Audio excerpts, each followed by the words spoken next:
मृणालताई गोरे उड्डाणपुरवठ्याच्या कामाच्या गुणवत्तेबद्दल जनतेमधूनच तीव्र नाराजी आहे. आणि आपण पाहिलं उद्घाटन 11ला 5 मिनिटं असताना आमचं डर आहे, असं काय भीती आहे वाटते म्हणून 11ला 5 मिनिटं असतानाच उरकून घेतलं. नावाची पाठी लागलीच पाहिजे.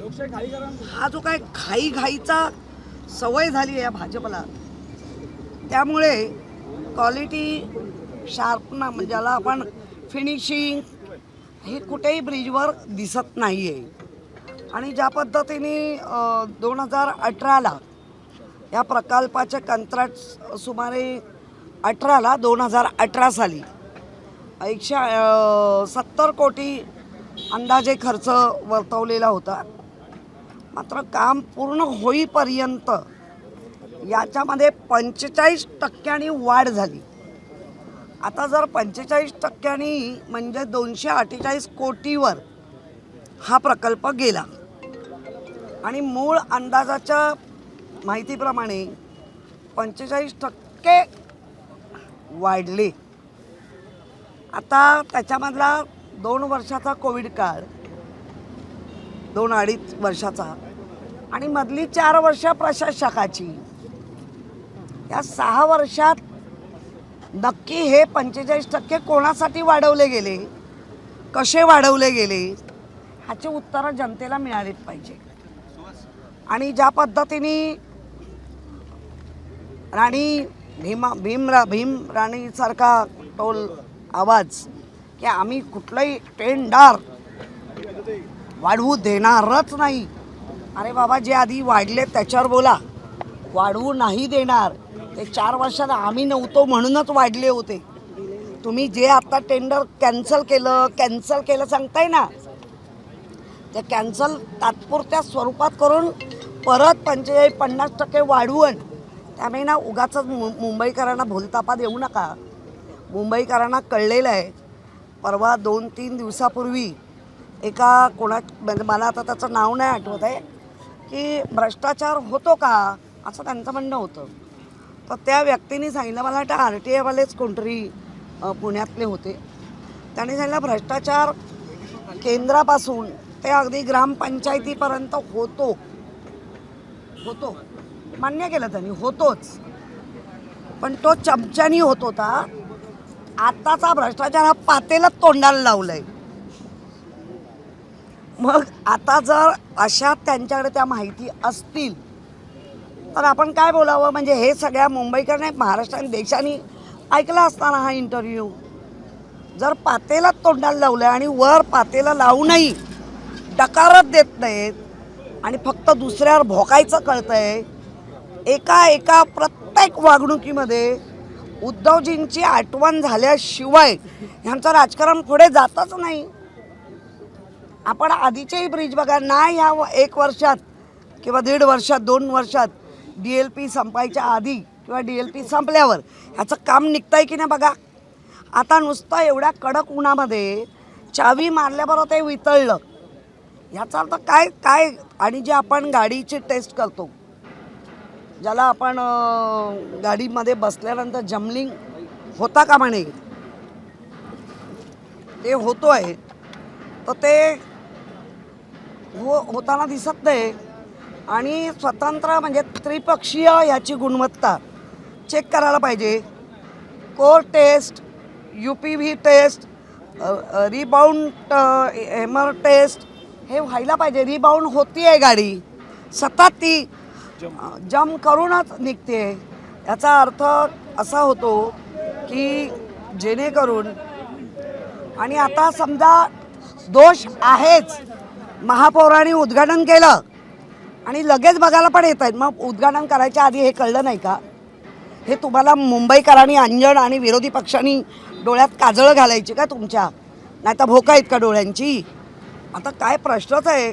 आणि जर तुम्हाला वाटतंय तपासणीमध्ये, तो अहवाल तुम्ही पोर्टलवर टाका. आमची पण म्हणणं आहे पोर्टलवरच येऊ दे. जेम पोर्टल आहे ना, त्याच्यावर हा अहवाल टाका. मुंबईकरांना तपासू दे, मुंबईकरांना बघू दे. आणि ज्या पद्धतीने दोष आढळल्यानंतर त्या कंत्राटदाराला तुम्ही काय करणार आहात त्याचं पण आत्ताच डिक्लेअर करा, जेणेकरून नुसतं तोंडी तोंडी सगळं होतं आहे.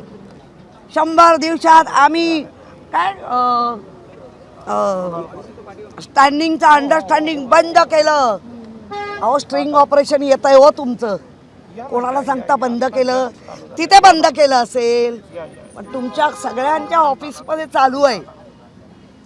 नक्की आम्ही स्ट्रिंग ऑपरेशन देऊच, बोलून सांगून तुम्हाला दाखवणार आहे. काय अलर्ट व्हायचं ते व्हा. काय चाललंय?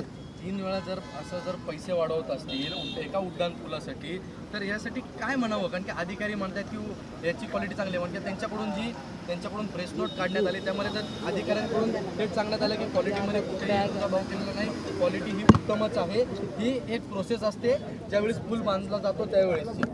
नाही, अधिकारी म्हणणारच, कारण अधिकाऱ्यांच्या मागे मास्तरी नसते ना, एक छडी घेऊन ते म्हणणारच. मग मास्तर आता कोण महापालिकेत कोण मास्तरी नाही सध्या? आम्ही महापौर होतो तेव्हा आम्ही पण मास्तरच होतो ना. आम्ही हॉस्पिटलमधनं व्हिजिट देत होतो, हे करत होतो, ते करत होतो. आणि त्याच्यानंतर जे काही राजकारण घडलं मुंबईच्या, पुढचं नाही बोलत, कळलं तुम्हाला. त्याच्यामुळे हे मुंबईकर म्हणताय, तुम्ही त्यांच्या खालच्या सगळ्या स्टेटमेंट वाचा, त्यांनी पाठवलेल्या कमेंट्स वाचा. हा मुंबईकर जागृत आहे, मुंबईकर म्हणतोय आणि आम्हालाही दिसतंय, तर आम्ही चांगल्याला चांगलं नक्कीच म्हणतो, पण वाईट गोष्टीला वाईट नाही म्हणायचं. ही तुमची काही दादागिरी आहे का? त्यामुळे अतिशय निकृष्ट दर्जाचा ब्रिज बांधला गेलाय. आत्ताच बघा कसा हल्ला ना, हल्ला ना, तुम्हाला व्हायब्रेशन आलं ना जोरात. अजून काय पाहिजे? अजून कुठल्या टेस्ट पाहिजे? 2 दिवसापूर्वी तुम्ही अंधेरी सभेची देखील पाहणी केली होती, त्यानंतर मुरजी पटेल यांनी देखील पाहणी केली. मात्र त्यावेळी तुमच्यावर देखील आरोप करण्यात आले की तुम्ही महापौर असताना सभेची पाहणी केली नाही. मात्र त्यांनी एक गोष्ट कबूल केली की अद्यापही अंधेरी सभेत किंवा मोगरा नाल्याचं 70% सफाई झालेली आहे, 30% सफाई बाकी आहे. मात्र तुम्ही आत्ता देखील पाहिलं असेल तर अनेक ठिकाणचा मी बोलू तसाच ठेवलेला आहे. मुरारीचे ना बरेच आता हे बाहेर येतील घोटाळे काढतायत. आमचे नगरसेवक 4 वर्षात नव्हते पण आता काढतायत. मुरारीला म्हणा जरा सांभाळून राहता. मुळामध्ये सबवेचे माझ्याकडे फोटो आहे, तेव्हा हा होता कुठे? हा जर म्हणतोय मी आत्ताच आमदार झालो, मग हा होता कुठे? एकतर आधी अर्ध्या बुद्धीनी बोलू नये, अर्ध्या बुद्धीचं आहे तर बोलू नये, आणि बोललास तर तुला फोटो पाठवते बघ. तुला मी बोलला म्हणून नाही दाखवणार. तू कोण? मी होते की नाही? माझ्यावर अनेक चॅनलवाले पण होते. तुमच्याकडे किती जुने फोटो असतात. त्यामुळे कोविड असूनही आम्ही त्यावेळेलाही बघितलं, त्यावेळेला ते प्रपोजल पण होती आमची की ईस्टर्न, वेस्टर्न आणि सिटी जे मोठ्या प्रमाणात पाणी भरतं तिथे आपण अंतर्गत टाक्या बसूया आणि त्याची कामं सुरू करणार. एवढा डाका घातला गेला पक्षावरच, सरकारवर. डाका घालून सगळे निघून गेले. आणि मग जर आम्हाला प्रश्न विचारणार असेल तर मुंबईकरांना कळून चुकलं आहे की ह्या मुंबईला ठाकरेच हवे. ताई, एक राजकीय प्रश्न होता की सातत्याने किरीट सोमय्या हे तुम्हाला टार्गेटवर पकडतायत. ताई, किरीट सोमय्या सातत्याने तुमच्यावर आरोप करतात. आज देखील त्यांनी आंबोली पोलीस स्टेशनमध्ये तुमच्यावरती तक्रार दाखल केली आहे. अंधेरी स्पोर्ट्स कॉम्प्लेक्स संदर्भात याआधी मुलुंडचं देखील त्यांनी प्रकरण समोर आणलं होतं. तर यावरती काय तुमच्याकडून सांगण्यात येईल? नाही, मी मुळात नाही तक्रार दाखल केली आहे माझी. पोलिसांनी बोलवलं तरी मी जाणार नाही. पोलिसांना मी सांगणार पहिले त्याच्या खाली जेवढे लोक माझ्याबरोबर होते त्यांनाही बोलवा तर मी अशी दादागिरी आता खपून नाही घेणार. त्याच्यामध्ये अश्विनी भिडे पण आता ज्या आयुक्त आहेत, ह्या आयुक्त त्यावेळेला ट्रस्टी होत्या. हां, त्या आयुक्त ट्रस्टी होत्या. नंतर DMC होते, त्याच्यानंतर रवी राजा होता, यशवंत जाधव होते. हां, दोन्ही मांडीवर बसले. हां, म्हणून आपण या सगळ्यांना बोलवा आणि आमचे जे मिनिट्स आहेत ते तपासा. त्या तपासाअंती जे निर्णय येईल तो आम्ही बघूच की. विरोधी पक्ष नेत्याचा आवाज दाबण्यासाठी हे सर्व अहो त्यांना अनेक प्रयत्न मुंबईचा टिंब करतोय, कारण आता ते बोलायला पण आम्हाला लाज वाटते हो. त्यामुळे करू दे, आम्हाला दाबून काही होणार नाही. माझ्या पाठीमागे पण कितीतरी मोठे भक्कम आवाज आहेत. आज इम्प्रूव्हमेंट कमिटीमध्ये 6 प्रस्ताव मागे नेणारे हेच आहेत, प्रमोद सावंत आहेत ना. त्यामुळे काय होत नाही, हा पक्षाचा आवाज आहे, उद्धवजींचा आवाज आहे आणि प्रामाणिकपणे 8 महिने ते प्रस्ताव पास केला. नक्कीच महापौर पीठासीन अधिकारी असतो, सही करतो. 8 महिन्यानंतर डाका घातला गेला आणि आम्ही निघून गेलो. त्याच्यानंतरच्या ज्या डेव्हलपमेंट आहेत आणि तिकडे तुमचे नगराचे खासदार आहेत, तुमचे आमदार आहेत, ते काय गाईगाई करत होते, गाईगाई. मग 8 महिन्यानंतर माझा काही संबंध होता का?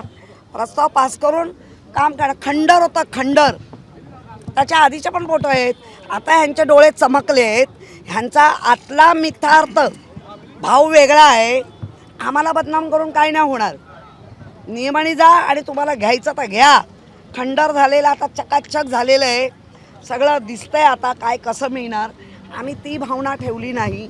आम्ही कायम मुंबईकरांसाठी हे केलं, कायम मुंबईकरांना चांगल्या सुविधा दिलेल्या आहेत. त्याच्यामध्ये जर तुम्हाला वाटत असेल तर करू द्या.